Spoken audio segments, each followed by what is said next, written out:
चलो भाई देखो अब मैं क्या करता हूँ। तो चलिए शुरू करते हैं। हम इनके साथ डुबकी लगाने के लिए तैयार हैं। चलिए काशी में डुबकी लगाते हैं, बनारस में गंगा मैया कितनी पवित्र हैं वहां चेक करते हैं।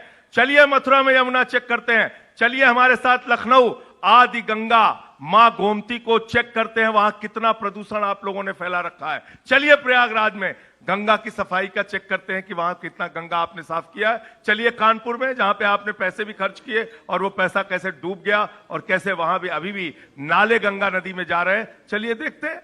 खाली आरोप के लिए आरोप लगाना। और पिछले 10 साल से आप मात्र 325 करोड़ रुपए दिल्ली को देते हैं। पूरे देश वाले सुन लीजिए, मात्र 325 करोड़ रुपए। यह आपका सहयोग है एक दिल्ली की सरकार के प्रति। आपने वो कर्जा दिया भी नहीं और कह रहे हैं आपने एक आवेदन दे दिया, उसको मुद्दा बना रहे हैं। आपकी पूरे देश की सरकारें उठा के देखिए, बहस कीजिए, एक कार्यक्रम रखिए, उस पर लाखों लाख करोड़ रुपए का कर्जा यूपी से लेके मध्य प्रदेश से लेके जहां पंजाब की सरकारें हैं वहां हर जगह लाखों लाख करोड़ रुपए का कर्जा आपकी सरकारों के ऊपर है। आप डूबे हुए हैं कर्जे में। एक केजरीवाल से लड़ने के लिए इन्होंने मोदी जी, अमित शाह जी, योगी जी, मोहन यादव जी, नायब सैनी जी, हेमंत विश्व शर्मा जी, धामी जी, सारे केंद्रीय मंत्री, सारे सांसद, पूरे देश के कार्यकर्ता इनके दिल्ली में आ गए हैं। अब ट्रंप का आना बाकी रह गया। लेकिन मैं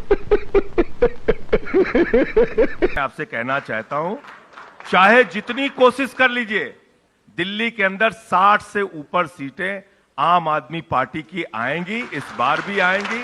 और 8 तारीख को हम और सुधांशु जी फिर से आपके चैनल पे डिबेट करेंगे और तब ये 10 सीटें लिख लूं फिर इनकी। आपके हिसाब से 10 सीटें भारतीय जनता पार्टी की 10 सीटें लिख लूं फिर? उससे कम आएंगी। आप भी बता वैसे दीजिए। 60 से ज्यादा। वैसे 60 से ज्यादा का मतलब देखिए, एक बार मोदी जी ने कहा था 2015 में, केजरीवाल तो बदनसीब है, इसको जंगल में भेज दो। जनता ने कहा लोकतंत्र है, मालिक हम हैं। 3 सीट इनको दिया, स्कूटर पार्टी बना दिया। सिसोदिया जी जेल गए तो वो डिप्टी सीएम पद से त्यागपत्र देंगे, और केजरीवाल जी उसी आरोप में जेल जाएंगे तो सीएम पद से छोड़ने की जरूरत नहीं है। मेरे भाई, 2 सीएम और डिप्टी सीएम पे अलग अलग रूल कैसे हो गए? अब मैं उन बातों को दोबारा नहीं कहना चाहता। ये जो पहले कहते थे, बड़ा मासूम सा चेहरा बनाकर आते थे और दिल्ली की जनता को लगता था कि शायद ये कुछ नया करेंगे, पर अब दिल्ली की जनता को ये समझ में आ गया, जिसे अगर एक पंक्ति में कहूं कि आज दिल्ली की जनता केजरीवाल जी और आम आदमी पार्टी को देख के कह रही है कि बड़े मासूम लगते थे मेरे सनम, क्या से क्या हो गए देखते देखते। जिन्हें पत्थर से हमने बनाया सनम, वो खुदा हो गए देखते देखते। तो देखिए, राउंड 1 के लिए 12 सेकंड पहले सुधांशु जी ने अपनी बात खत्म कर दी। अब राउंड 1 के लिए पहला सवाल संजय सिंह जी आपसे मेरा ये है कि क्या ये चुनाव ये तय कर देगा कौन सबसे बड़ा राम भक्त और कौन रावण भक्त? देखिए, पहली बात तो मुझे ये नहीं समझ में आता कि हिंदू धर्म का ठेका कहां निकला है। इनको L1 अलर्ट हुआ है बीजेपी वालों को। भाई ये हिंदू धर्म के ठेकेदार हैं। हिंदू धर्म क्या कहता है? हिंदू धर्म कहता है वसुदेव कुटुंबकम, पूरा विश्व हमारा परिवार है। हिंदू धर्म क्या कहता है? रामचरितमानस की चौपाई है, सब नर करहीं परस्पर प्रीति, सारे लोग आपस में प्यार से रहें। हिंदू धर्म क्या कहता है? जब हम अपनी पूजा समाप्त करते हैं, हम प्रभु से प्रार्थना करते हैं, धर्म की जय हो, अधर्म का नाश हो, प्राणियों में सद्भावना हो, विश्व का कल्याण हो। ये लोग कहते हैं प्राणियों में दुर्भावना हो, आपस में लोगों को झगड़ा कराना है। इनकी पार्टी का नाम बदल के मैंने भारतीय झगड़ा पार्टी कर दिया है। इन्होंने क्या किया है? पहले हिंदू को मुसलमान से लड़ाओ, फिर हिंदू को सिख से लड़ाओ, फिर हिंदू को ईसाई से लड़ाओ, फिर हिंदू को हिंदू से लड़ाओ, जाट को गैर जाट से लड़ाओ, मराठा को गैर मराठा से लड़ाओ, पहलवान को पुलिस के जवान से लड़ाओ, किसान को पुलिस के जवान से लड़ाओ। तो इन्होंने पूरे देश में झगड़ा लड़ाई इस प्रकार का माहौल कर रखा। और मैं इनसे कहता हूं कि इनको किसने मना किया भाई? 22 राज्यों में आपकी सरकार है। अरविंद केजरीवाल जी ने एक जगह पुजारियों और ग्रंथियों के लिए 18,000 रुपए की सम्मान राशि कर दी। आपके पेट में दर्द हो रहा है, आप 22 राज्यों में कर दीजिए ना। आप 22 राज्यों में कर दीजिए। आपको किसने रोका है? आपको हमने रोका तो है नहीं। दूसरी बात, अभी बार बार ये शराब पे बोलते हैं। अब मैं इनके एक नेता का बयान लेके आया हूं, आंध्र प्रदेश के, ये इनके प्रदेश अध्यक्ष हैं सोमू जी। ये कह रहे हैं 50 रुपए में शराब की बोतल मिलेगी। ये है इनकी शराब की पॉलिसी। मैं बताता हूं, ये मैं जानता था कि ये बोलेंगे। इन्होंने कर्नाटक के अंदर कहा कि 21 साल शराब पीने की जो उम्र है वो कम है, उसको हम 18 साल करेंगे। ये देखिए इनकी हकीकत आज मैंने कमल के फूल कीचड़ में डूब चुके हैं। मान्यवर, आप किन सिद्धांतों, किन विचारों को लेके आए थे और आप क्या कर रहे हैं? आपकी पार्टी क्या कर रही है? आपकी पार्टी का नाम बदल के बड़का झूठा पार्टी रख देना चाहिए। उन्होंने 2 करोड़ नौकरी का वादा किया, झूठ बोला। 15 लाख देने का वादा किया, झूठ बोला। किसान के फसल का दाम दोगुना करने का वादा किया, झूठ बोला। इन्होंने कहा 15 अगस्त 2022 तक सबको पक्का मकान मिल जाएगा, झूठ बोला। अग्निवीर योजना लाके 4 साल की नौकरी दे रहे हैं, कह रहे हैं 17 साल में जवान बन जाओ, 21 साल में रिटायर हो जाओ। किसी के घर में कोई पहुंचेगा, बाबूजी से पूछेगा बाबूजी क्या करते हैं, बोले हम तो नौकरी करते। बेटवा क्या कर रहा है? बेटवा रिटायर हो गया। बाप नौकरी कर रहा है, बेटा रिटायर हो गया। इनके आदरणीय प्रधानमंत्री जी के भतीजे जैसा, जिनको बल्ला पकड़ना नहीं आता, वो बीसीसीआई के चेयरमैन बनेंगे। बेशर्मो, शर्म करो, शर्म। और हमारे घर का किसान का बेटा वो 50 डिग्री टेम्परेचर में जैसलमेर में और -50 डिग्री टेम्परेचर में सियाचिन में ड्यूटी करेगा। ये व्यवस्था बदलनी चाहिए। बीजेपी के सांसदों को बनाइए, आप उनको भी शामिल कीजिए, उनको भी 4 साल की नौकरी दीजिए। देश के प्रधानमंत्री 75 साल की उम्र में उनको तीसरी बार प्रधानमंत्री बनना है और हमारे किसान का बेटा नौकरी मांगने जाएगा, पटना में लाठी खाएगा, लखनऊ में लाठी खाएगा, दिल्ली में लाठी खाएगा। आप हर जगह नौजवानों को टारगेट कर करके मार रहे हैं।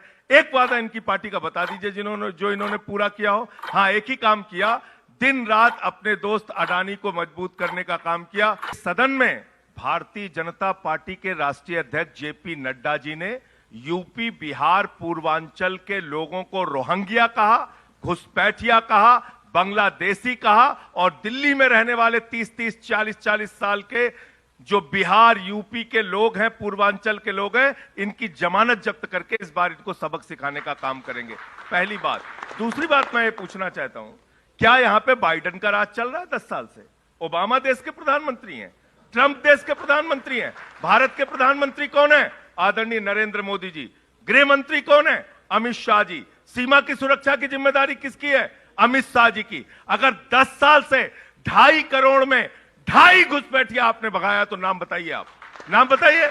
आप कह रहे 2006 में आपके पास डाटा आ गया था, 10 साल से आप उसको देख के इंतजार कर रहे थे। आपने बसाया पूरे देश में बांग्लादेशियों को। आप मुझे बताइए, एक बांग्लादेशी आसाम पार करके, त्रिपुरा पार करके, बंगाल पार करके, झारखंड पार करके, बिहार पार करके, यूपी पार करके दिल्ली कैसे आ गया? भारत के प्रधानमंत्री जाते हैं और जब 50 साल पूरे होते हैं बांग्लादेश की आजादी के, तो कहते हैं मैं तो बांग्लादेश की आजादी का योद्धा हूं, मैंने आजाद कराया बांग्लादेश, मैं जेल गया था बांग्लादेश को आजाद कराने के लिए।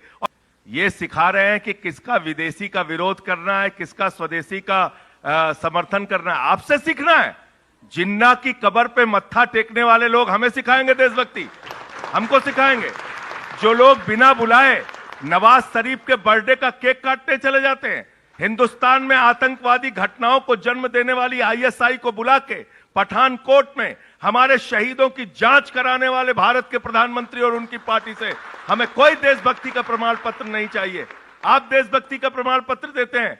भारत के पहले प्रधानमंत्री नरेंद्र मोदी जी, मैं रिकॉर्ड पे कह रहा हूं, जितने भी प्रधानमंत्री हिंदुस्तान में बने, किसी ने अपने शपथ ग्रहण समारोह में पाकिस्तान के प्रधानमंत्री को नहीं बुलाया। आपने वो काम किया कि पाकिस्तान के प्रधानमंत्री को आपने बुलाया। आप वो लोग हैं जिन्होंने अफजल गुरु को शहीद मानने वाली पार्टी के साथ समझौता करने का काम किया। डिप्टी चीफ मिनिस्टर बने आपके लोग। इसलिए देशभक्ति के बारे में आप कृपा करके बात मत किया कीजिए। श्यामा प्रसाद मुखर्जी जी की चिट्ठी घर घर में मिल जाएगी आपको, जो 1942 में उन्होंने लिखा था, जिसमें लिखा था कि कांग्रेस के आजादी को दिलाने के आंदोलन को, भारत छोड़ो आंदोलन को कुचल देना चाहिए। अंग्रेज गवर्नर को चिट्ठी लिखने वाले लोग हमें देशभक्ति सिखाएंगे। आपसे हमें देशभक्ति सीखनी है। और बांग्लादेशी घुसपैठियों का 2.5 करोड़ का आंकड़ा इसी प्रोग्राम में आपने कहा कि आपको 2006 में मिला।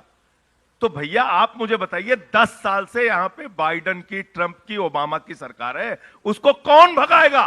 केजरीवाल भगा सकते हैं क्या? संजय सिंह भगा सकते हैं क्या? सुधांशु त्रिवेदी भगा सकते हैं क्या? नहीं। अमित शाह, नरेंद्र मोदी और एस जयशंकर डिपोर्ट करना चाहिए उनको। घुसपैठियों को, इलीगल घुसपैठिया कोई भी मिलेगा उसको आप ही भगा सकते हैं। कोई दूसरा नहीं भगा सकता। उसका आंकड़ा रखिए देश के सामने, कितना आपने लोगों को भगाया। दूसरी बात, आप कहते हैं कि इसको लत्ती उसको लत्ती। अरे भैया, जिन जिन लोगों पे आपने ऐसे ऐसे आरोप लगाए कि अगर उसका रिप्ले चला दिया जाए तो आपको बुरा मत मानिएगा, कार्यक्रम में आप खड़े नहीं हो पाएंगे। 70,000 करोड़ रुपए के घोटाले का आरोप लगाया आपने अजित पवार को, गले लगा लिया। आपने मुकुल राय, शुभेंदु अधिकारी पे नारदा शारदा स्कैम का आरोप लगाया, गले लगा लिया। आपने वाटर घोटाले का आरोप हेमंत विश्व शर्मा पे लगाया, गले लगा लिया। आपने छगन भुजबल, हसन मुशर्रफ, नारायण राणे, येदियुरप्पा, जनार्दन रेड्डी, हिंदुस्तान के जितने बड़े से बड़े भ्रष्टाचारी हैं वो आज भारतीय जनता पार्टी और नरेंद्र मोदी जी के साथ हैं। इनका सही पकड़े हैं। नारा अब ये है, इनका नारा अब ये है कि जो जितना बड़ा भ्रष्टाचारी वो इतना बड़ा पदाधिकारी। कथनी करनी के अंतर का बहुत अच्छा सवाल आपने पूछा, मैं उसका जवाब दे देता हूं। केजरीवाल जी ने कहा बिजली फ्री देंगे, दिया। पानी फ्री देंगे, दिया।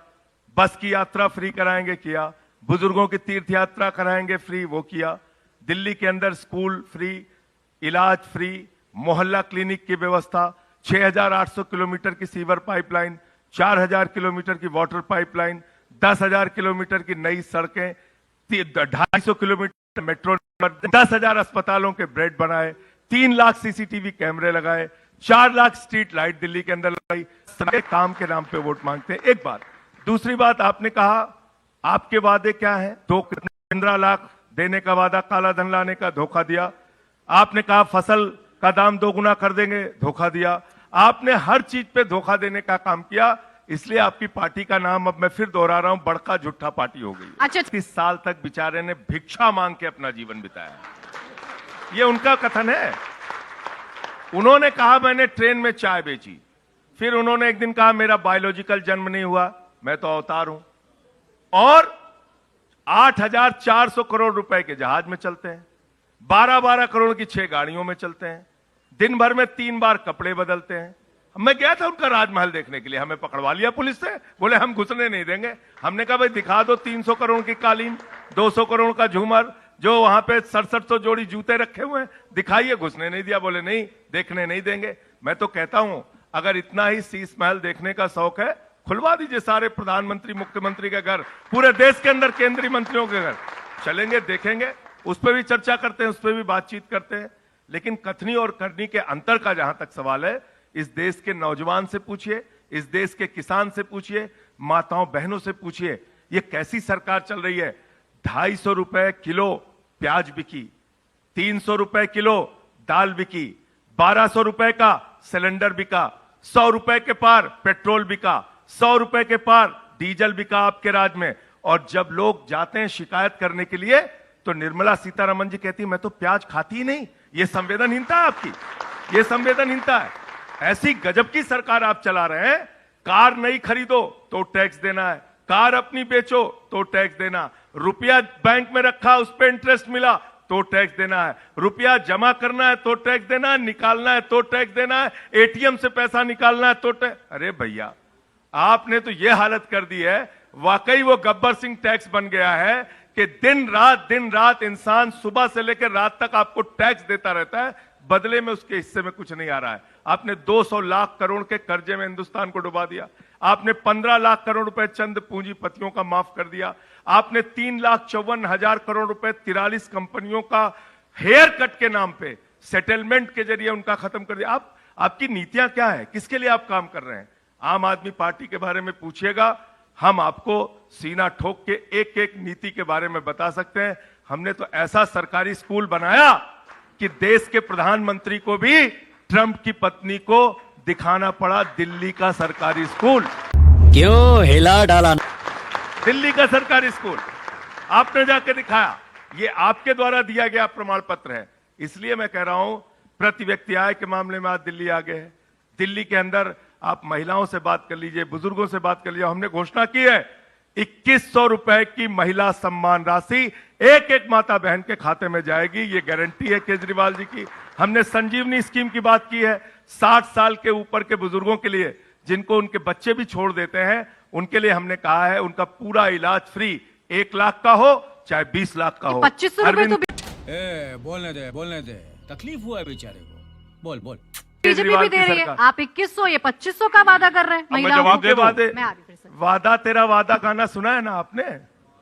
वादा तेरा वादा, इनका वादा, इनके वादे पे कोई भरोसा ही नहीं करता। ठीक है, इस पर इनके जवाब। वादे पे कोई भरोसा नहीं करता, क्योंकि हर चीज में तो इन्होंने झूठ बोला। जब कोई ठीक है, बात मैं में जवाब पूछता दे है, लेती हूँ। कहते हो तो जुमला था। ये तो अगर इनका 2100 संकल्प रुपए- पत्र जुमला पत्र हो ठीक, चुका है। ये अगर उस पे- खत्म।